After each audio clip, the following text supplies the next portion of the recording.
கர்த்தருடைய பரிசுத்தமுள்ள நாமத்திற்கே மகிமை உண்டாவதாக. இயேசு கிறிஸ்துவின் நாமத்தினாலே நான் உங்களை வாழ்த்துகிறேன். அருமையானவர்களே, சிந்தனைக்கு தலைப்பாக படைப்பின் அழகு என்று பேச வாஞ்சிக்கிறேன். பாருங்க, ஆதியாகமம் 1வது அதிகாரம் 21வது வசனம். தேவன் மகாமச்சங்களையும் ஜலத்தில் தங்கள் ஜாதியின்படியே திரளாய் ஜனிப்பிக்கப்பட்ட சகலவித நீர் வாழும் ஜந்துக்களையும் சிறகுள்ள ஜாதியான சகலவித பட்சிகளையும் சிருஷ்டித்தார். பாருங்க, மனிதனை மாத்திரமல்ல படைத்தது, சகலவிதமான பட்சிகளையும் மீன்களையும் அவர் ஜாதியாக சிருஷ்டித்தார். எவ்வளவு அழகான ஒரு படைப்பு பாருங்கள் அருமையானவர்களே. ஆனால் இவைகள் எல்லாம் மகிழ்ச்சியாக இருக்கிறது. நாம் மகிழ்ச்சியாக இருக்கிறோமா?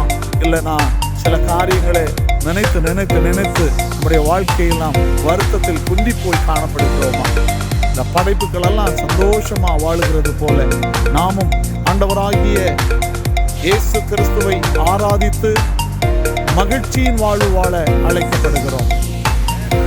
கர்த்தர் பெரிய காரியங்களை செய்வார். இவைகளை பார்த்து நாமும் மகிழ்ச்சியான வாழ்வை அமைத்துக் கொள்வோம்.